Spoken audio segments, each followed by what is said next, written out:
بسم اللہ الرحمن الرحیم 15ویں پارے کا خلاصہ۔ 15ویں پارے کا آغاز سبحان الذی اسری بعبدہ لیلا من المسجد الحرام الی المسجد الاقصی۔ یاد رکھیے سفر معراج کے دو حصے ہیں، ایک حصہ مکہ مکرمہ سے بیت المقدس تک ہے اور دوسرا حصہ بیت المقدس سے عرش معلیٰ تک ہے۔ یہاں پہ اس پارے کے اندر پہلے حصے کا ذکر ہے کہ آپ مکہ مکرمہ سے بیت المقدس تک گئے تو کیا حالات پیش آئے، کیسے گئے، یہ ساری تفصیل یہاں پر ہے۔ اور دوسری بات جو ہے، بنی اسرائیل کو یہ بتایا گیا کہ تم سے امامت جو ہے وہ چھن چکی ہے، چاہے وہ حرم کی ہو یا بیت المقدس کی ہو۔ اور اس کے ساتھ یہ بھی بتایا گیا تھا بنی اسرائیل کو کہ 2 دفعہ تم زمین کے اندر فساد مچاؤ گے۔ ایک دفعہ جب حضرت شعیب علیہ السلام کو ایذا پہنچائی تو ان پر بخت نصر بادشاہ کو مسلط کر دیا گیا، جو بڑا ہی ظالم بادشاہ تھا۔ اور دوسری دفعہ انہوں نے حضرت زکریا اور حضرت یحییٰ علیہ السلام کو قتل کیا، جس پہ بعد ملک کا بادشاہ ان پر مسلط کر دیا گیا۔ سفر معراج کے بارے میں ایک بات یہ ذہن میں رکھنی چاہیے کہ سفر معراج آپ صلی اللہ علیہ وسلم نے رات میں کیا ہے اور جاگنے کی حالت میں کیا ہے، اور اسی جسم اطہر کے ساتھ کیا ہے۔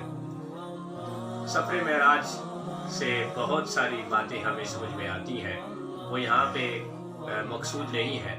اگلی جو بات ہے اس پارے کے اندر، وہ اجتماعی زندگی کے اصول و ضوابط کو ذکر کیا گیا ہے، جن میں سب سے بنیادی طور پہ والدین کے ساتھ حسن سلوک کا ذکر کیا گیا ہے کہ والدین کے سامنے اف تک کلمہ نہیں کہنا چاہیے، ان کو جھڑکنا نہیں چاہیے، ان کے ساتھ نرمی سے پیش آنا چاہیے اور ان کے لیے دعا کرتے رہنا چاہیے۔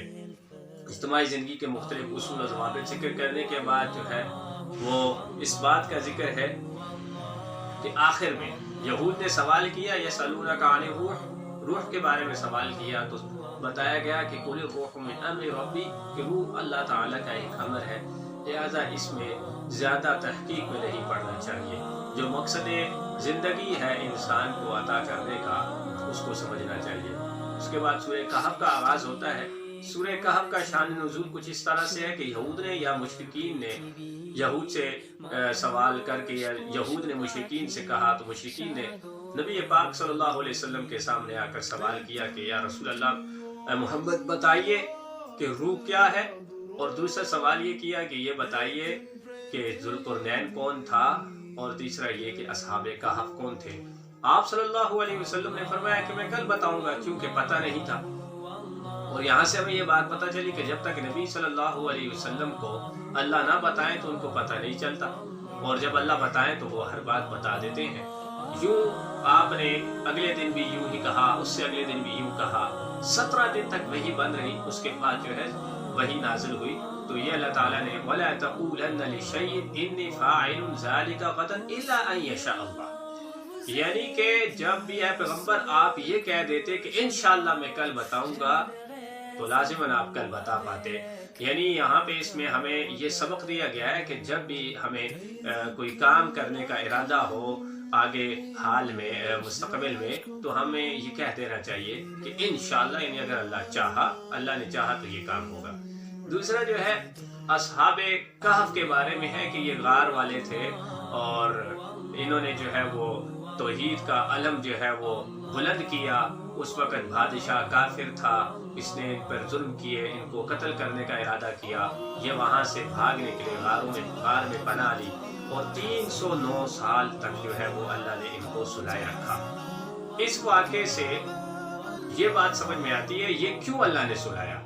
اس وجہ سے کہ اس وقت کے لوگ باس بعد الموت، یعنی موت کے بعد اٹھنے کے منکر تھے، تو اللہ نے 309 سال ان کو سلا کر یہ بات سمجھائی کہ جیسے میں ان کو جو ہے وہ 309 سال سلا کر اٹھا سکتا ہوں، تو اسی طرح میں مردے کو بھی دوبارہ زندہ کر سکتا ہوں۔ اور دوسری بات اس واقعے سے ہمیں سمجھ میں یہ آتی ہے کہ اصحاب کہف جو تھے، یعنی غار والے جو اللہ کے ولی تھے، لیکن جب وہ اٹھے تو ایک دوسرے سے سوال کرنے لگے، کم لبثت یومن لبثت یومن او بعض یوم، یعنی کہ ہم ایک دن، یعنی باہر گئے، کھانا لینے گیا تو مطلب اگلوں نے پوچھا کہ بھائی وہ ایک دوسرے کے یہی سمجھ رہے تھے کہ ہم آدھا دن یا ایک دن ٹھہرے ہیں، جبکہ وہ 309 سال تک سوئے رہے ہیں۔